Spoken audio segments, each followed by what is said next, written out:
Hello and welcome back to Growing with Griffith. If you are new here, my name is Taylor. I am an Army spouse currently living in South Korea. On this channel, you will find vlogs all about what life is like in South Korea and all kinds of things that you can do if you get stationed here. So make sure to hit that subscribe button if you want to see more content like this. This vlog is all about our trip to Jeju Island, which is an island off the coast of South Korea. It is kind of known as Korea's Hawaii. So we went on a trip over Labor Day weekend and I'm gonna take you with us.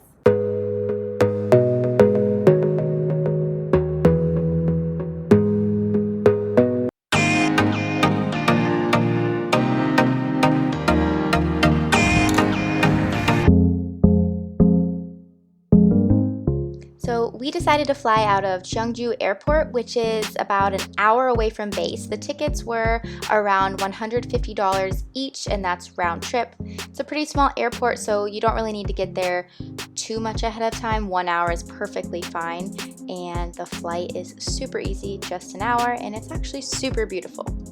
Once we landed, we took the shuttle from the airport to the Tamra rental car place, picked up our rental car, and headed to the hotel. We stayed at the Dine Oceano Hotel, and we really liked it. It's a little bit more on the expensive side, but we decided we wanted to splurge on this trip. So as you can see, it's really beautifully decorated. It's pretty nice, and they have the option to get a room with an ocean view and a jacuzzi in your room. So we definitely decided to do that, and it was so worth it. It was so fun. They have a rooftop infinity pool, bar, and lounge area, which was really nice in the evenings to kind of check that out, and this was the view. The hotel was great because they had a twosome place cafe in the hotel that you could get a treat at any time. It's also super close to a Starbucks, which is always nice. And the breakfast in the morning was chef's kiss, amazing. So worth it to add to your stay. So day one, we decided to focus on the northern part of Jeju, and so we started off, got some lunch, we got some kimbap, some soup, and some chicken. Super good. This place is a chain apparently in Korea, and it was great. After lunch, we went to the Art Museum, and it was amazing. It's Korea's largest immersive media art museum, and it did not disappoint. It was so cool to see all the different exhibits. It's all digital. Really liked it, highly recommend. They had a little tea shop in there as well, so you could get a drink and walk around. It was 17,000 won per adult, and it probably took us like an hour or less to go through it. So a little expensive, but it was worth it. It was really cool.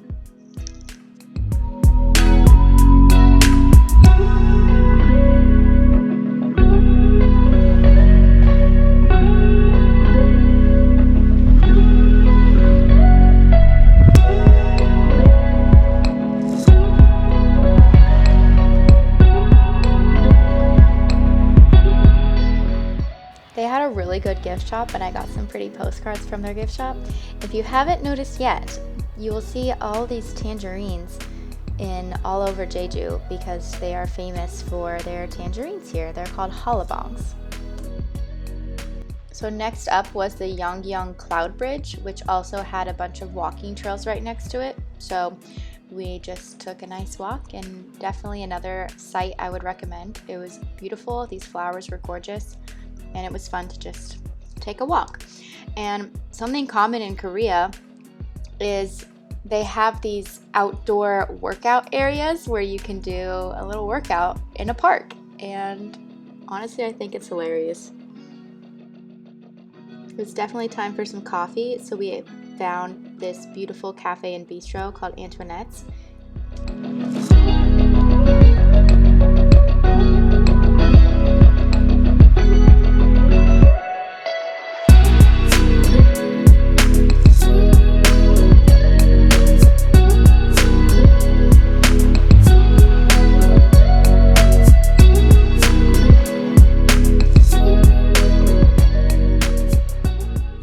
For dinner, we went to Sunset Cliff, which I cannot recommend enough. We absolutely loved it. They had really good drinks, a super fun atmosphere. They had a DJ, and you can't beat the view. It is right on the water. we loved it.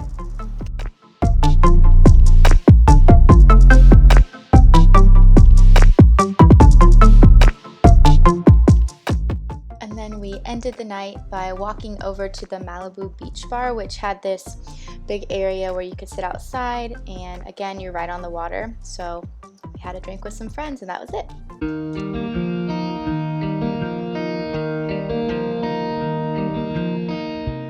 We started this day off going to Cafe One and Only, which is probably the coolest coffee shop that I've ever seen in Korea so far.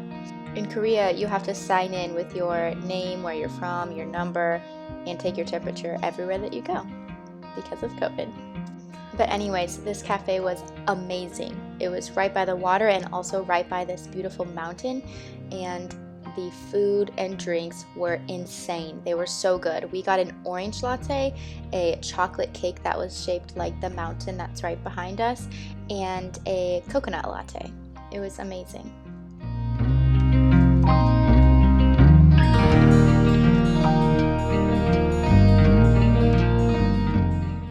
Next, we headed to the Cheonjeyeon Waterfalls, and this was probably one of my favorite parts about Jeju. It was very rainy, but that did not stop us one bit. Unfortunately, you are not allowed to swim in the waterfalls. I do not know why, but they're still beautiful to look at, and definitely this was the highlight of my trip.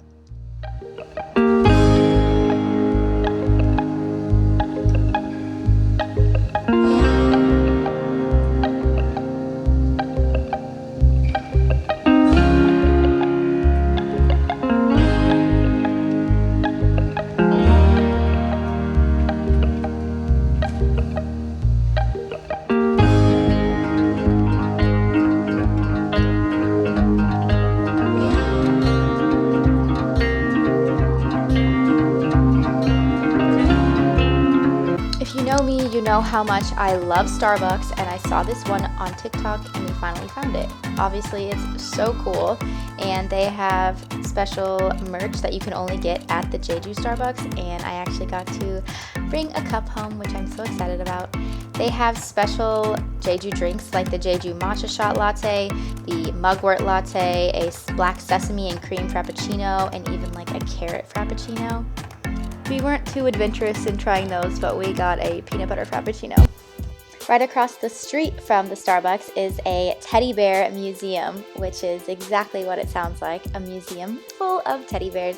They have different sections of this museum. First one was all about history, so they replayed different events in history through all these little teddy bear displays, which was really cool.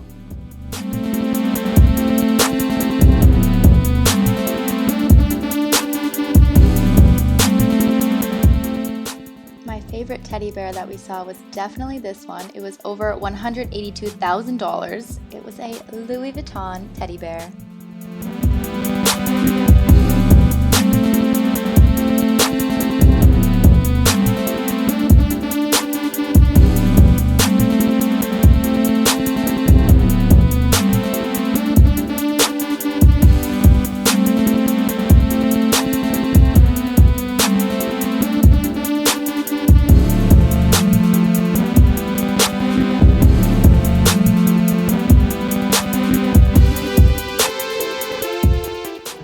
But not least, and I'm going to butcher this, I apologize in advance, but we went to the Yakcheonsa Temple, and it was beautiful. Even in the rain, the view was amazing, and of course, as all Korean temples are, they're very, very detailed and beautiful, so it's always great to see.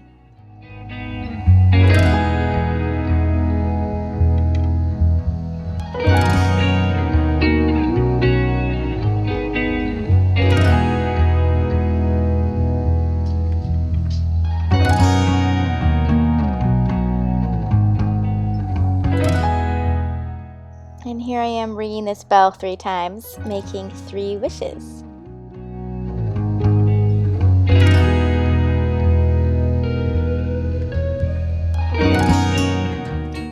We ended the night getting pizza from this place right next to our hotel. We literally could just walk right over.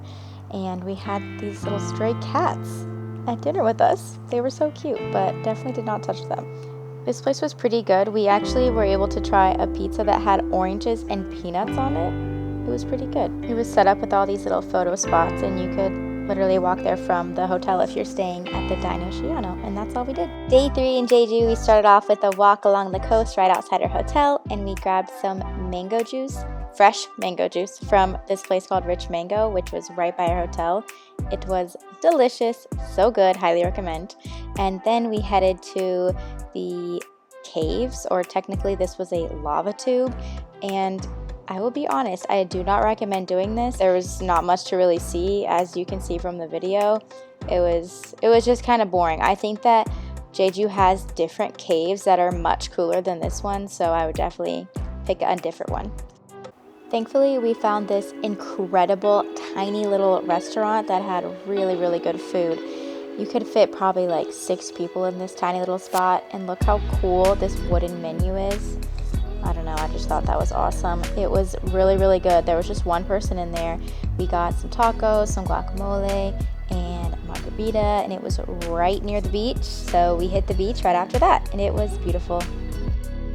The water was pretty cold, but I will say there were a lot of different people that were doing little surfing lessons and learning how to surf, so if you are adventurous, that could be something that you could do at this beach.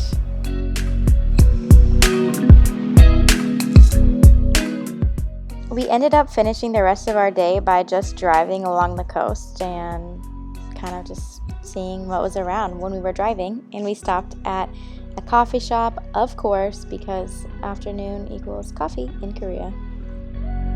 This was our last night in Jeju, so we went back to that beach area. It's called Ilwal Sunset Beach, where they had the Malibu Beach Bar. They actually have a bunch of different restaurants around this area, and you can grab food or drinks from any of them and then use any of the seating in the area, which all has an amazing view of the water. So we opted for these comfy lounge chairs on the sand, and it was a great night. After we checked out of the hotel, we went to an area really close to the airport so that we could return our rental car, and this was just a beach area. We took a little beach walk and explored a little bit, but wanted to stay pretty close to the airport. We spent the rest of our day before our flight just driving around the coast and exploring around the coastline close to the airport. Something amazing that we learned about when we were in Jeju is the history of the Hanyo, or the women divers here. They go down about 10 meters in the water and dive for shellfish and seafood with no air tank and just a knife. They have very minimal equipment, and they did this to provide for their families and the economy of Jeju, which I think is amazing. We were able to fit one more cafe visit in before leaving Jeju, and it did not disappoint. We both got these different teas and a bagel before getting on our flight to go back home. I hope you enjoyed this video. Make sure to give it a thumbs up and let me know in the comments if you have any questions about Jeju, and if you're taking a trip there, let me know. See you next time.